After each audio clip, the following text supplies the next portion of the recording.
Welcome, curious minds, to the deep dive. Today, we're lacing up our cleats and stepping onto the diamond. We're looking at July 22nd, 2025. Yeah, A really electrifying day in Major League Baseball. it really was. Not just, your average Tuesday. No, definitely not. It felt like a real tableau of drama, power, strategic brilliance. Yeah. Ballparks just lit up everywhere. Absolutely. Felt like every single game had its own kind of unique story. You had those wild walk-offs, you had dominant pitching, just everything. And that's our mission today, really, to give you the shortcut, the rundown on this tapestry of triumphs and tribulations. 15 games happened. 15. It's a lot to track. It is. So we're going to dissect that packed schedule, pull out the key moments, the standout players, what really shaped the narrative. So yeah, buckle up. We'll hit the highlights, the lowlights, focus on what you really need to know. Sounds good. And what really jumps out from a day like that is just the sheer variety.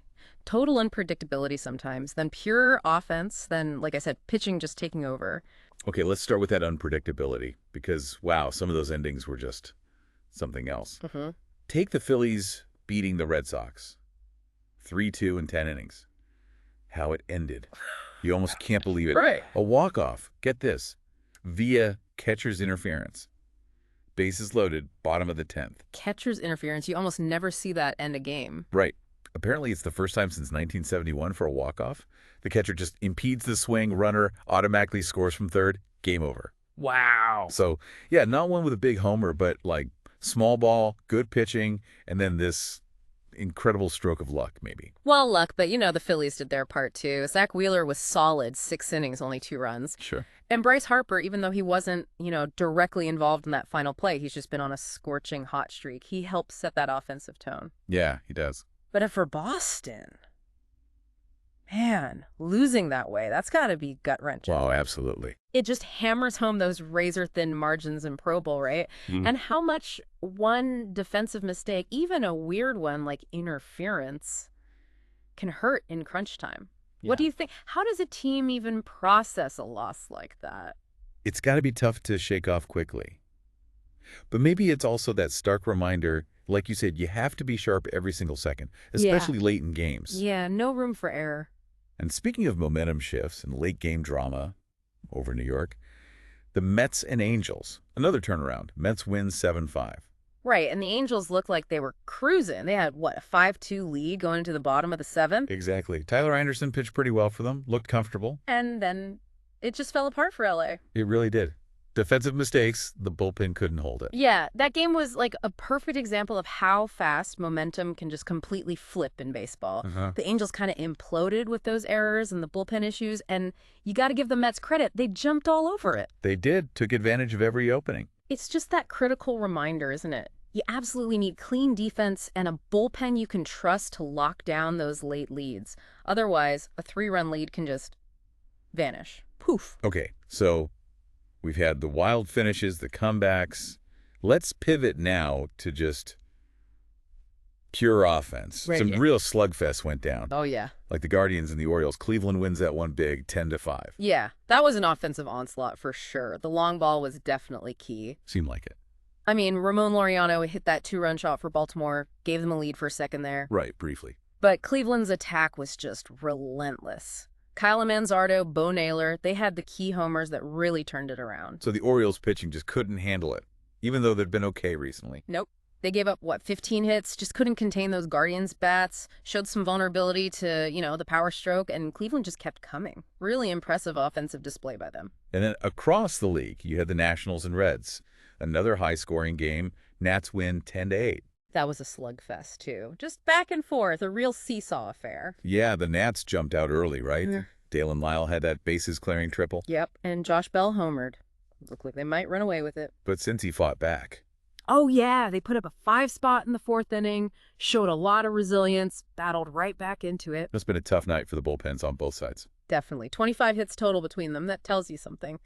But, credit to the Nationals for managing to hold on despite that Reds surge. Shows they can close out games even when their pitching's getting hit. And the Reds, even in a loss, you got to appreciate that never say die attitude. Absolutely. Keep fighting till the last out. And those weren't the only blowouts or high-scoring games either. We should mention The Royals routing the Cubs 12-4. Yeah, showing their offensive potential there. And the Rangers beat the A's 7-2, put up a good number. Josh Young looked good in his return, too. Had some key hits. Key contributions from him, just offense clicking in several places. So you have all this offense, but then, like you said earlier, sometimes the pitching just flips the script completely. Exactly. And we saw some masterful performances on the mound, too. Let's talk about Pittsburgh. Pirates shut out the Tigers, 3-0. Yep. And the story there, unequivocally, was Paul Skeens. Oh, absolutely.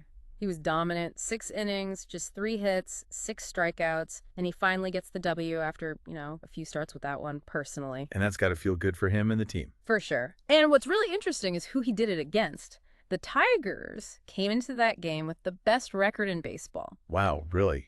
Best record. Yep. So for Skeens to go out and basically shut them down, it really highlights his immense talent, doesn't it? It really does. And it also just shows that any given day thing in baseball, even the top team can get silenced by an elite arm having a great night. And the Pirates got just enough offense, sounds like. Some timely hitting. Yeah, some key 2-out hits against Jack Flaherty. That was all Skeens needed. Okay, then over in the AL East, another strong pitching performance. Blue Jays beat the Yankees 4-1. Yeah, a really solid, dominant display by Toronto. They pretty much neutralized that powerful Yankees lineup, holding them to just 1 run. That's impressive. That's a big win for the Jays in that division, isn't it? Hugely significant, especially in such a competitive division. It just underscores how vital strong starting pitching and good bullpen work are, particularly against a team like the Yankees that can just, explode at any moment. And there were others too, right? More good pitching. Oh, yeah, definitely. The Brewers shut out the Mariners 6-0. That was a complete shutout, really noteworthy. Nice. The Astros beat the Diamondbacks 6-3. Their pitching looks strong. The Cardinals handled the Rockies 6-2, showing good discipline on both sides of the ball. Mm-hmm. And, the Dodgers took care of the Twins 5-2, just continuing to roll along, maintaining their strong position in the NL. So a lot of really impressive pitching performances sprinkled throughout the day, too. Each one kind of adding its own flavor to the season story. Exactly. Each gem just adds another layer to that, intricate tapestry of the 2025 season. So, okay, let's zoom out. 15 games, all this action. We saw wild finishes, offensive fireworks, pitching duels. What's the big picture takeaway from a day like this? What does it all mean? Well, I think first and foremost, it just hammers home how unpredictable and captivating baseball can be. The sheer variety of ways games were won and lost on just one Tuesday. Yeah. It shows you that every single game has the potential to deliver its own unique, memorable story. And for the teams that won, like the Phillies with that bizarre walk-off or the Guardians just mashing. Yeah.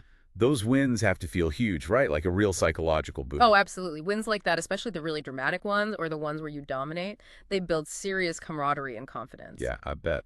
Think about the Pirates, right? Seeing Skeens dominate the team with the best record, that's massive. It shows that his, enormous potential is starting to turn into real present-day results against top competition. Good point. Those are the kinds of wins that become building blocks for a team hoping to play deep into October, or the Brewers' shutout that sends a message about how strong their pitching and defense is. Okay, but then on the flip side, the teams that lost, especially the tough ones, like the Red Sox losing on interference, or the Angels with that bullpen collapse, that's got to sting. It definitely stings in the moment. Losses like that are, stark reminders of how tough this game is. But they're also really valuable learning opportunities if the team approaches it right. How so? Well, they force you to take a hard look at things. Strategic decisions. Where are the weaknesses? Is it bullpen depth? Is it defensive consistency? Maybe clutch hitting? Right, you have to identify those problems. Exactly. You look at the Orioles struggling against Cleveland's power or the Reds' comeback falling just short. Those games highlight specific areas like maybe pitching adjustments or situational hitting that need work. A good, resilient team finds those lessons in defeat, adapts, and comes back stronger. Makes sense. So, looking ahead then, how does one day, even a packed one like this, affect the bigger picture, the standings, the playoff races? Well, every single win and loss subtly shifts that balance of power, In the divisions and the wild card races, things are starting to tighten up now. Even in mid to late July, these games carry real weight. Yeah, the pressure starts building. It does, and as you get closer to the trade deadline, you often see the quality of play tick up another notch. Teams know what's at stake. So what becomes most important down the stretch. Consistency, really. Winning those tight games becomes increasingly vital. You need reliable starting pitching, depth in the bullpen you can count on, and of course, that ability to get the timely hit. Clutch performance matters more and more. You know, this whole slate of games, all the different ways things played out, it really was a perfect example of why baseball is still considered America's pastime, isn't it? Absolutely. It's just so rich with narrative, with strategy, and that thrill of not knowing what might happen next. Pure competition. So, as we wrap up, it makes you wonder. These daily dramas keep weaving this complex story of the 2025 season. What new twists and turns will tomorrow bring? What narratives are going to emerge next? Something to think about. Definitely keeps you coming back for more.